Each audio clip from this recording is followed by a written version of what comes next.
ಎಲ್ರಿಗೂ ನಮಸ್ಕಾರ. ಒಂದು ಒಳ್ಳೆ ಪಿಕ್ಚರ್ ನೋಡಿದೆ, ಬಹಳ ತುಂಬಾ ಚೆನ್ನಾಗಿದೆ. ಸರಿ ಬಂದ್ಬಿಡಿ, ಹಂಗಾರೆ ಎಲ್ಲ ಒಟ್ಟಿಗೆ ಪಿಕ್ಚರ್ ನೋಡಿದ್ವಿ, ಒಟ್ಟಿಗೆ ಮಾತಾಡ್ತೀವಿ. ಬಂದ್ಬಿಡಿ ಬಂದ್ಬಿಡಿ ಬಂದ್ಬಿಡಿ.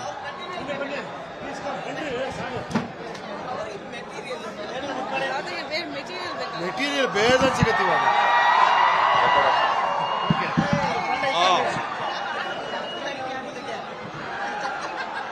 ಸಖತ್ತಾಗಿದೆ ಪಿಕ್ಚರ್. ನಿಮಗೇನು ಅನ್ಸುತ್ತೆ ಸರ್? ಸೂಪರ್ ಸೂಪರ್, ಅದ್ಭುತ. ನನ್ನ ಪ್ರಕಾರ ಒಂದೊಂದು ಡೀಟೇಲ್ ಆಗಿ ಹೇಳ್ತೀನಿ. ಡೈಲಾಗ್ ರೈಟರ್ ಇಂದ, ಸ್ಕ್ರೀನ್ ಪ್ಲೇ ಇಂದ, ಡೈರೆಕ್ಷನ್ ಇಂದ, ಪರ್ಫಾರ್ಮೆನ್ಸ್ ಇಂದ, ಸ್ಟೋರಿ ಸೆಲೆಕ್ಷನ್ ಇಂದ ಎಲ್ಲ ಸೂಪರ್. ಎಕ್ಸ್ಟ್ರಾಂಡ್ರಿ ಸಿನಿಮಾ. ಎಲ್ಲರಿಗೂ ಅವಾರ್ಡ್ ಬರಬೇಕು. ಈ ಸಿನಿಮಾ ಬರಲೇಬೇಕು, ಖಂಡಿತ ಬರಬೇಕು. ಇಲ್ಲೇ ಇದ್ದಾರೆ ಡೈರೆಕ್ಟರ್, ಸೂಪರ್ ಗುರು, ಸೂಪರ್, ವಂಡರ್ಫುಲ್ ವಂಡರ್ಫುಲ್, ಏನ್ ಮಾತಾಡಂಗಿಲ್ಲ. ಇದು ಸೂಪರ್ ಫಿಲಂ, ಸಖತ್ ಫಿಲಂ, ಎಲ್ಲರೂ ನೋಡಿ ಅಂತ ರೆಕಮೆಂಡ್ ಮಾಡ್ತಾ ಇದ್ವಿ. Thank you.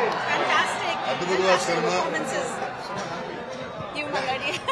ಅದ್ಭುತವಾದ ಸಿನಿಮಾ. ಟೆಕ್ನಿಕಲಿ, ಪರ್ಫಾರ್ಮೆನ್ಸ್ ವೈಸ್, ಪ್ರತಿಯೊಬ್ಬರು ಪರ್ಫಾರ್ಮೆನ್ಸ್ ಆಗಲಿ, ಮ್ಯೂಸಿಕ್ ಆಗಲಿ, ಎಲ್ಲನೂ ತುಂಬಾ ಚೆನ್ನಾಗಿದೆ. ಅಂಡ್ ದರ್ಶನ್ ಸರ್ನ ಈ full potential, full throttle performance ಅಲ್ಲಿ ನೋಡಿ ಬಹಳ ದಿವಸ ಆಗಿತ್ತು. ಅದ್ಭುತವಾಗಿದೆ. ಇದೊಂದು ಅಂದ್ರೆ ಅವ್ರ ಫ್ಯಾನ್ಸ್ಗೊಂದು ಹಬ್ಬ. ಅಂಡ್ ಕನ್ನಡ ಸಿನಿಮಾಗೆ ಒಂದು ದೊಡ್ಡ cinema.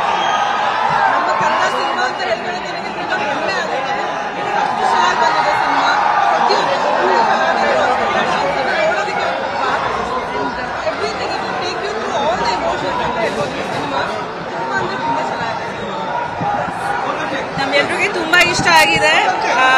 Especially I think one of Darshan ಅವ್ರದ್ದು ಬೆಸ್ಟ್ ಪರ್ಫಾರ್ಮೆನ್ಸಸ್, ಬೆಸ್ಟ್ ಮೂವೀಸ್ ಅಂತ ಹೇಳ್ಬೋದು. And of course Radhana's debut extraordinary. ತುಂಬಾ ಚೆನ್ನಾಗಿ ಕಾಣಿಸ್ಕೊಟ್ಟಿದ್ದಾರೆ, ತುಂಬಾ ಚೆನ್ನಾಗಿ ಪರ್ಫಾರ್ಮ್ ಮಾಡಿದ್ದಾರೆ ಎಲ್ಲರೂ. ಅಂಡ್ ಕಂಗ್ರ್ಯಾಚುಲೇಷನ್ಸ್ ತರುಣ್ ಅವರು. Actually wonderful direction, wonderful performance, extraordinary movie. And ಎಲ್ಲರೂ ಥಿಯೇಟರ್ಸ್ಗೆ ಬಂದು ಖಂಡಿತ ನೋಡಿ, ಆಲ್ರೆಡಿ ನೋಡ್ತಾ ಇದ್ದೀರಾ. And we are all over well. Thank you.